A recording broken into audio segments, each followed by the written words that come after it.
बिस्मिल्लाहिर्रहमानिर्रहीम अस्सलामु अलैकुम वरहमतुल्लाहि वबरकातुहू। उम्मीद है दोस्तों सब खैर आफियत से होंगे। आज के अपने CS403 डेटाबेस मैनेजमेंट सिस्टम के लेक्चर के अंदर हम लेक्चर नंबर 30 को कवर करेंगे। हम प्रीवियस लेक्चर से जो है वो डाटा मैनिपुलेशन लैंग्वेज पर काम कर रहे हैं। आज हम इसके अंदर जो है डिफरेंट फंक्शंस इन SQL जो है वो कवर करेंगे। अब दोस्तों सबसे पहले यहाँ पे आ जाइए ऑर्डर बाय क्लास की। ऑर्डर बाय क्लास क्या होती है दोस्तों? अगर आपने अपनी सेलेक्ट क्यूरी के अंदर, जो आप प्रीवियस लेक्चर में सेलेक्ट क्यूरी पढ़ते आ रहे हो, जो कि डाटा फेच करने के लिए यूज़ होती है, तो अगर आपने अपनी सेलेक्ट क्यूरी के अंदर किसी स्पेसिफिक कॉलम को तरतीब देनी हो, सॉर्ट करना हो असेंडिंग ऑर्डर में या फिर डिसेंडिंग ऑर्डर में, तो उसके लिए हम ऑर्डर बाय क्लास का इस्तेमाल करते हैं। जैसे for example the order by clause allows you to sort the records in your result set. कि अगर आपने अपने रिजल्ट सेट के अंदर जो रिकॉर्ड है उसको अगर सॉर्ट करना हो छोटी वाली से बड़ी वाली की तरफ या बड़ी वाली से छोटी वाली की तरफ, तो इसके लिए हम कहते हैं ऑर्डर बाय क्लास का इस्तेमाल करती है। जैसे आपको मैंने प्रीवियस लेक्चर में बताया था कि अगर आपने सिलेक्ट स्टेटमेंट के अंदर कोई कंडीशन लगानी हो तो आप किस क्लास का इस्तेमाल करते हो? वेयर क्लास का। ठीक है, ऐसे ही दोस्तों अगर आपने सिलेक्ट स्टेटमेंट के अंदर अपने किसी कॉलम की वैल्यू को रिजल्ट के अंदर सॉर्ट करना हो तो उसके लिए हम सिलेक्ट स्टेटमेंट का ऑर्डर बाय क्लास का इस्तेमाल करते हैं। The order by class can only B used in select statement. कहता है जो आप ऑर्डर बाय क्लास है इसको सिर्फ और सिर्फ सिलेक्ट स्टेटमेंट के अंदर इस्तेमाल कर सकते हैं, किसी और जगह पे इस्तेमाल नहीं कर सकते। The order by class sort the result set based on the column specified. कहता है ऑर्डर बाय क्लास के आगे आप जिस कॉलम का नाम बताते हो ये सिर्फ उसी कॉलम को सॉर्ट करता है। इफ़ द ASC, कहता है अगर आप ऑर्डर बाय क्लास के आगे कॉलम का नेम बताने के बाद ASC लिखोगे तो क्या होगा? वो आपके कॉलम की वैल्यू को असेंडिंग ऑर्डर में सॉर्ट कर देगा। और अगर आप उसके आगे DESC लिखोगे, मतलब DESC में डेस मीन ये डिसेंडिंग ऑर्डर में उसे सॉर्ट कर देगा। अब मान लो मैं एक छोटी सी क्यूरी के जरिए आपको इसकी एग्जाम्पल करके दिखाता हूँ। मान लो आपने लिखा सेलेक्ट स्टैटिक, सारे के सारे स्टैटिक मतलब मैंने आपको बताया हुआ ना, सारे के सारे कॉलम डिस्प्ले हों फ्रॉम स्टूडेंट टेबल से आगे आपने कहा वेयर, अगर जो STID है मतलब जो स्टूडेंट ID है अगर वो ग्रेटर हो किससे? 100 से। आगे आपने इसके आगे अगर ऑर्डर बाय क्लास लगानी है तो आप इस तरह से लगाओगे ऑर्डर बाय, आगे आप लिखोगे जिस कॉलम को आपने ऑर्डर यानी सॉर्ट करना, तो मैंने कहा STID को मैंने सॉर्ट करना है और उसके आगे लिखा DESC। क्या मतलब है इसका? आप कह रहे हो मेरे टेबल से सारे के सारे कॉलम डिस्प्ले करो, लेकिन रो सिर्फ वो डिस्प्ले करना जिनके अंदर स्टूडेंट ID क्या हो? 100 से ग्रेटर हो। और उसके बाद आपने कहा जो तुम रिजल्ट डिस्प्ले करोगे उस रिजल्ट के अंदर जो स्टूडेंट ID वाला कॉलम होगा उसको तुम ऑर्डर बाय क्या करोगे? डिसेंडिंग ऑर्डर, मतलब उसको तरतीब दोगे छोटी बड़ी वाली से छोटी वाली की तरफ। तो ये इस तरह से दोस्तों हम ऑर्डर बाय क्लास का इस्तेमाल करते हैं। तो ऑर्डर बाय के आगे अपने कॉलम का नाम बताते हैं, जिस कॉलम को आपने ऑर्डर बाय करना है मतलब जिसको सॉर्ट करना है, और उसके आगे जो उसकी सॉर्टिंग करनी है, असेंडिंग करनी है तो ASC, अगर डिसेंडिंग करनी है तो DESC लिखते हैं। तो इस तरह हम असेंडिंग या डिसेंडिंग ऑर्डर में तरतीब लगाते हैं। Next, functions in SQL। A function in special type of command. कहता है हमारे पास SQL के अंदर डिफरेंट स्पेशल टाइप के कुछ कमांड्स होती हैं जिनको हम फंक्शंस कहते हैं। In fact functions are one word command that return a single value. कहता है हमारे पास जो SQL के अंदर फंक्शंस होते हैं ना, ये सिंगल वर्ड की होते हैं, मतलब एक वर्ड का फंक्शन होता है, ये नहीं कि मल्टीपल वर्ड का फंक्शन है। तो कहता है हमारे पास SQL के अंदर जितने भी फंक्शंस हैं वो तमाम के तमाम सिंगल वर्ड पर मुश्तमिल होते हैं, लेकिन वो सिंगल वर्ड कहता है फंक्शन जो है बहुत काम के हैं, वो हम एक बहुत ही कमाल की सिंगल वैल्यू जो है वो रिटर्न करते हैं। आगे कहता है जैसे for example current underscore time. कहता है मान लो ये एक सिंगल वर्ड एक क्या है जो हमारे पास एक फंक्शन है जो क्या करता है हमें सिस्टम की करंट डेट एंड टाइम बताता है। ठीक है, या करंट टाइम बताता है। There are normally 2 types of functions. कहता है जैसा कि आपको पता होगा आपने प्रोग्रामिंग लैंग्वेजेस के अंदर ये पढ़ा भी होगा कि फंक्शंस की मेनली 2 टाइप्स होती हैं।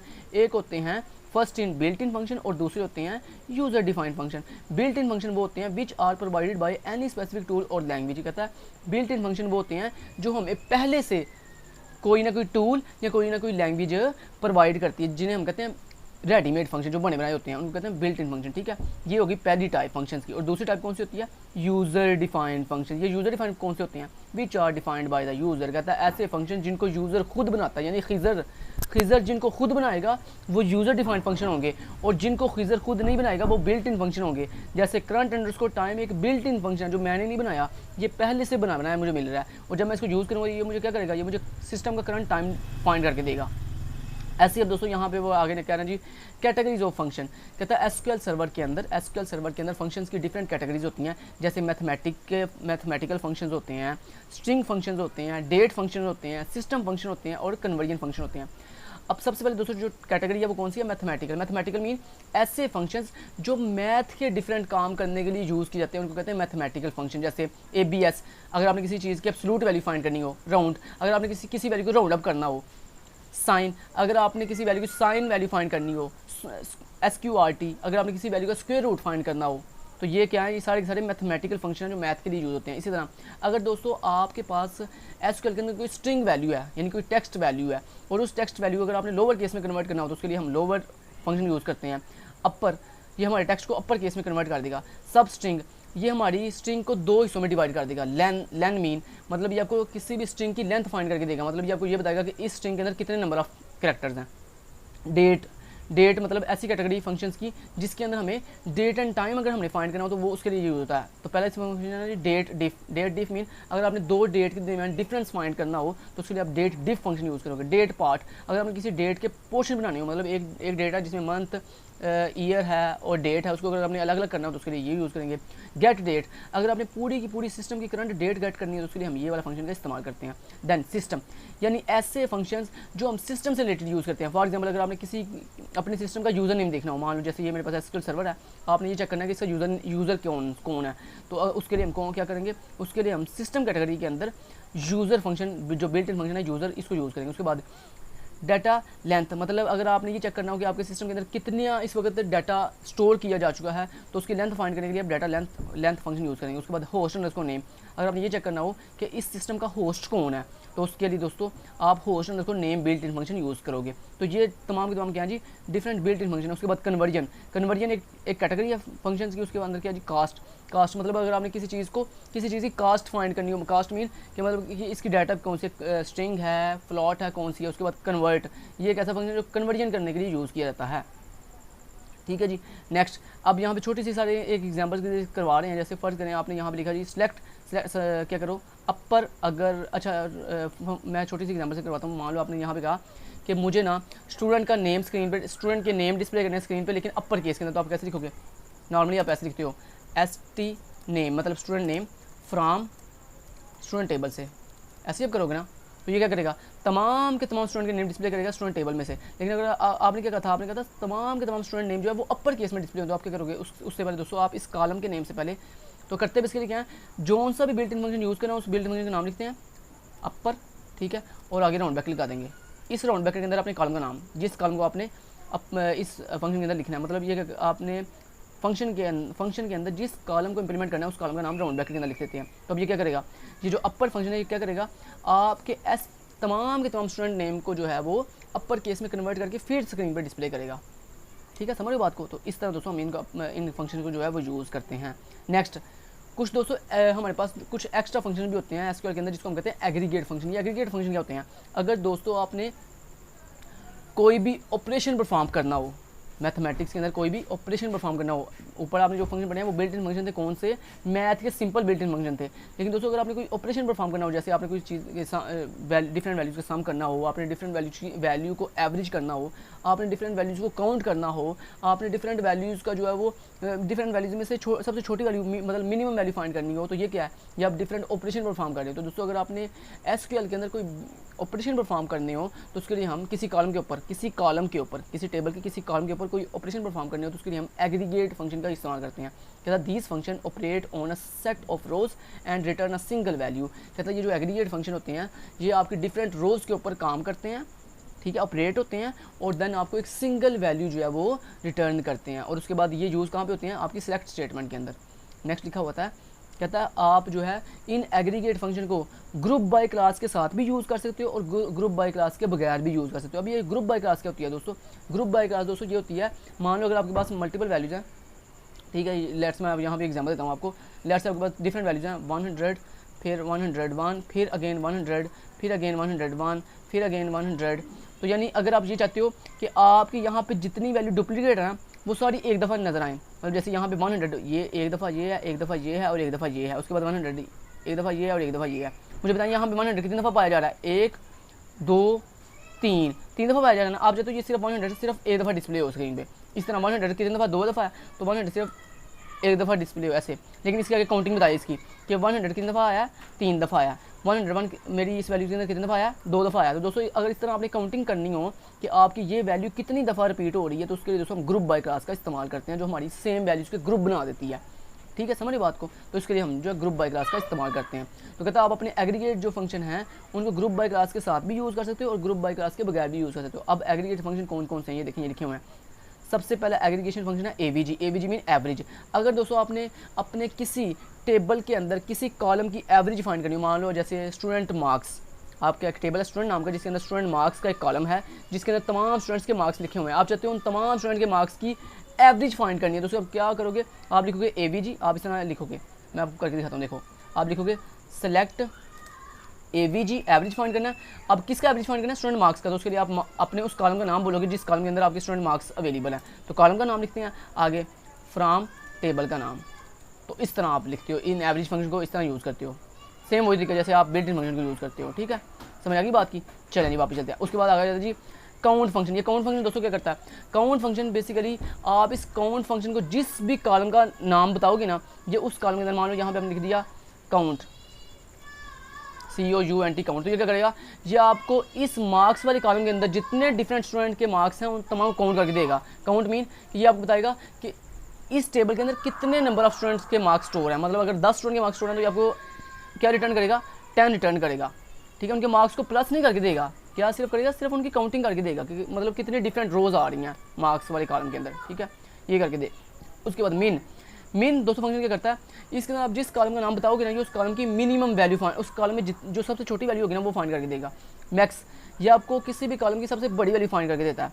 सम, किसी भी कॉलम के अंदर जितनी वैल्यूज हैं उन सबको ऐड करके देगा, मतलब सम करके देगा उनका। ठीक है, नेक्स्ट ग्रुप बाय क्लास, ये मैं आपको ऑलरेडी बता चुका हूँ, ग्रुप करने के लिए यूज होती है। The group by class can be used in select statement, कहता है ये सिलेक्ट स्टेटमेंट में यूज़ की जाती है to collect data across multiple record. मतलब अगर आपके पास किसी वैल्यू का मल्टीपल रिकॉर्ड पड़ा हुआ है, जैसे देखो ये 100 मल्टीपल टाइम आ रहा है ना, तो अगर आपने इस मल्टीपल टाइम पाए जाने वाले सेम रिकॉर्ड का ग्रुप करना हो, ग्रुप बनाना हो, तो उसके लिए हम ग्रुप बाय क्लास का इस्तेमाल करते हैं। जैसे ये देखो मैंने करके दिखाया आपको, 100 3 दफ़ा आ रहा है, 101 2 दफ़ा आ रहा है। तो इस तरह अगर आपने मल्टीपल रिकॉर्ड्स का ग्रुप बनाना हो और and group the results by one और मोर कॉलम्स, अगर आपने एक कॉलम या एक से ज़्यादा कॉलम्स के अंदर मौजूद मल्टीपल वैल्यूज़ के ग्रुप करने हो, तो उसके लिए हम ग्रुप बाय क्लास का इस्तेमाल करते हैं। ठीक है, अब इसको प्रैक्टिकल करते हैं वो करके दिखाता हूँ। देखिए उसके लिए आप क्या करते हो, मान लो आपने लिखा ग्रुप सेलेक्ट और आपने लिखा क्या बोला, आपने लिखा सेलेक्ट और आगे आपने लिख दिया जैसे STDID, आगे आपने लिख दिया फ्रॉम, कहाँ से, स्टूडेंट टेबल से। मतलब आप कहते हो सारी स्टूडेंट ID डिस्प्ले करो स्टूडेंट टेबल से, आगे ग्रुप बाय STDID सॉरी या मार्क्स। ठीक है, अब ये क्या करेगा, आपके स्टूडेंट टेबल के अंदर जिन स्टूडेंट्स के मार्क्स कॉमन होंगे ना उन तमाम का एक ग्रुप बना देगा और फिर देन उनकी जो है ना वो स्टूडेंट ID डिस्प्ले कर देगा। लेकिन मोस्टली दोस्तों ग्रुप बाय जो क्लास होती है ये मोस्टली आपके इन एवरेज फंक्शन के साथ यूज़ होती है मोस्टली। ठीक है, जैसे फर्स्ट करो आपने यहाँ पे जैसे यहाँ पे आपने लिख दिया जी जैसे एवरेज AVG एवरेज, आगे आपने लिख दिया मार्क्स। अब ये क्या करेगा, सबसे पहले ये ग्रुप करेगा आपके मार्क्स के अंदर जितने कॉमन मार्क्स हैं उन सबको ग्रुप करेगा और ग्रुप करने के बाद देन उनका एवरेज फाइंड करके देगा। ठीक है जी, तो इस तरह से भी आप इसको कर सकते हो। ठीक है, जैसे यहाँ देखो सर करके दिखा रहे हैं कॉलम 1 कॉलम 2 एंड कॉलम 3। ठीक है जी, आप इसके साथ दोस्तों कोई वेयर कंडीशन भी लगा सकते हो। जैसे फर्स्ट करो अगर आपने यहाँ पे कोई वेयर कंडीशन लगानी है तो आप वो भी लगा सकते हो। तो आपने ऐसे लिख दिया वेयर अगर ST जो ID अगर वो ग्रेटर हो किससे 100 से, तो ऐसे भी आप कर सकते हो। ठीक है, तो मतलब जो मर्जी आप इस तरह, लेकिन ये तरतीब याद रखिएगा, पहले वेयर क्लास लगती है फिर ग्रुप बाय क्लास लगती है। ये नहीं ग्रुप बाय क्लास पहले लगा दी वेयर क्लास बाद में लगा दी, ये तरतीब नहीं भूलनी है। जैसे मैं बता रहा हूँ इसलिए मैं आपको प्रैक्टिकल साथ साथ करके दिखा रहा हूँ। नेक्स्ट सर आगे जो है ना डिफरेंट एग्जांपल दे रहे हैं। चलिए ये सारी एग्जांपल मैं दे चुका हूँ आपको। नेक्स्ट हैविंग क्लास, ये हैविंग क्लास दोस्तों कब यूज़ होती है, हैविंग क्लास दोस्तों तब यूज़ होती है जब आपने ग्रुप बाय के साथ कोई कंडीशन लगानी हो। जैसे फर्स्ट आप करते हो ग्रुप बाय के आगे आपने मान लो आप चाहते हो ग्रुप बाय के आगे कि सिर्फ वही मार्क्स ग्रुप बाय हों जिन मार्क्स की वैल्यू 300 से ज़्यादा, तो उसके लिए आप क्या करोगे, अगर दोस्तों आपने ग्रुप बाय के आगे जिस कॉलम को ग्रुप बाय किया है उसके ऊपर की कंडीशन लगानी है तो उसके लिए दोस्तों हम साथ हैविंग लिखते हैं। तो आपने कैसे लिखोगे, हैविंग जो मार्क्स हैं अगर वो ग्रेटर हों किससे 300 से। तो ऐसे दोस्तों हम ये हैविंग क्लास इसलिए यूज़ होती है, यानी अगर आपने अपने जिन वैल्यूज़ का ग्रुप किया है अगर उसके ऊपर कोई कंडीशन लगानी है तो उसके लिए हम हैविंग क्लास का इस्तेमाल करते हैं। समझ आ गई बात की। तो बेसिकली ये जो हैविंग क्लास होती है दोस्तों, ये सिर्फ और सिर्फ ग्रुप बाय क्लास के साथ यूज़ होती है। ग्रुप बाय क्लास के बगैर, मतलब आप ग्रुप बाय क्लास के बगैर जो है, इस तरह आप ग्रुप बाय क्लास के बगैर जो है हैविंग क्लास यूज़ नहीं कर सकते ऐसे, मतलब ऐसे नहीं हम कर सकते। Having class must group by class के साथ यूज़ होती है, ये बात याद रखिएगा, इस तरह से, ठीक है। ऐसे ग्रुप बाय क्लास के साथ ही हैविंग यूज़ होनी है, ग्रुप बाय के बगैर हैविंग यूज़ नहीं हो सकती। तो ये देखिए यही सर कह रहे हैं, having clause is used in combination with the group by clause, it can be used in select statement to filter the records. देखें मैं वही कहता ना आपको कि अगर आपने ग्रुप बाय के अंदर कोई रिकॉर्ड फिल्टर करने हो या कंडीशन लगानी हो तो उसके लिए हम हैविंग स्टेटमेंट का इस्तेमाल करते हैं। तो यही सर कह रहे हैं, it can be used in select statement to filter the record that a group by returns, कि जो आपको ग्रुप बाय स्टेटमेंट रिटर्न करती है ना, उसके ऊपर अगर आपने कोई फिल्टर या कंडीशन लगानी हो तो उसके लिए हम हैविंग क्लास का इस्तेमाल करते हैं। तो इसका मैंने प्रैक्टिकल आपको करवा दिया ऑलरेडी। चलें जी नेक्स्ट देखते हैं कुछ है। हाँ जी, कार्टिजियन प्रोडक्ट। कार्टिजियन प्रोडक्ट दोस्तों क्या होती है? कार्टिजियन प्रोडक्ट दोस्तों ये होती है कि अगर आपने अभी देखो आप कितने टेबल से डाटा फैच कर रहे हो, अभी आपने जितने भी क्यूरीज की हैं सेलेक्ट की उसमें सब में आप सिर्फ एक टेबल से डाटा फैच कर रहे हो। लेकिन दोस्तों अगर आपने एक से ज़्यादा मोर देन वन टेबल से डाटा फैच करना हो तो उसके लिए हम क्या करते हैं, कार्टिजियन प्रोडक्ट लेते हैं। अब ये कार्टिजियन प्रोडक्ट क्या होती है? कार्टिजियन प्रोडक्ट हम बाद में देखते हैं, पहले ये देखते हैं कि कार्टिजियन प्रोडक्ट की कितनी टाइप्स हैं। दोस्तों कार्टिजियन प्रोडक्ट मतलब इसको कहते हैं ज्वाइंस लेना। ज्वाइंस मतलब अगर आपने एक से ज़्यादा टेबल से डाटा फैच करना हो तो उसको, उस मेथड को आप कार्टिजियन प्रोडक्ट कहते हो, लेकिन इस टॉपिक को आप कहते हो ज्वाइन लगाना। क्या कहते हो? ज्वाइन लगाना। मतलब आप एक से ज़्यादा टेबल को आपस में ज्वाइन कर रहे हो। तो दोस्तों ज्वाइन की डिफरेंट टाइप्स होती हैं। इनर ज्वाइन होता है, आउटर ज्वाइन होता है, फुल आउटर ज्वाइन होता है और सेमी ज्वाइन होता है और नेचुरल ज्वाइन होता है। We will now discuss them one by one. कहता है हम इसको नेक्स्ट आने वाले लेक्चर में वन बाय वन डिस्कस करेंगे। उसके बाद अब देखते हैं कार्टिजियन प्रोडक्ट क्या होती है। Uh Cartesian join is when you join every row of one table to every row of another table. मतलब वो कह रहा है, ये था टॉपिक। ज्वाइंस क्या होते हैं मैंने आपको बताया, ज्वाइंस के डिफरेंट टाइप्स हैं। ज्वाइन मैंने आपको बताया ना क्या होते हैं। ज्वाइन ये होता है अगर आपने एक से ज़्यादा टेबल को आपस में ज्वाइन करके डाटा फैच करना हो तो उसको कहते हैं ज्वाइन, और ज्वाइन की डिफरेंट टाइप्स हैं। अब ये कार्टिजियन प्रोडक्ट क्या होती है, वो कह रहा है कार्टिजियन प्रोडक्ट ये होती है जब आप दो टेबल्स को आपस में मल्टीप्लाई करते हो तो उसमें ये होता है कि पहले टेबल की ईच रो दूसरे टेबल की हर रो से मल्टीप्लाई होती है। पहले टेबल की हर रो दूसरे टेबल की हर रो से मल्टीप्लाई हो तो इस कंसेप्ट को हम क्या कहते हैं जी, कार्टिजियन प्रोडक्ट या कार्टिजियन ज्वाइन। ले यहाँ पे चैप्टर ख़त्म। Thank you so much. Till then guys, take care, अल्लाह हाफिज़।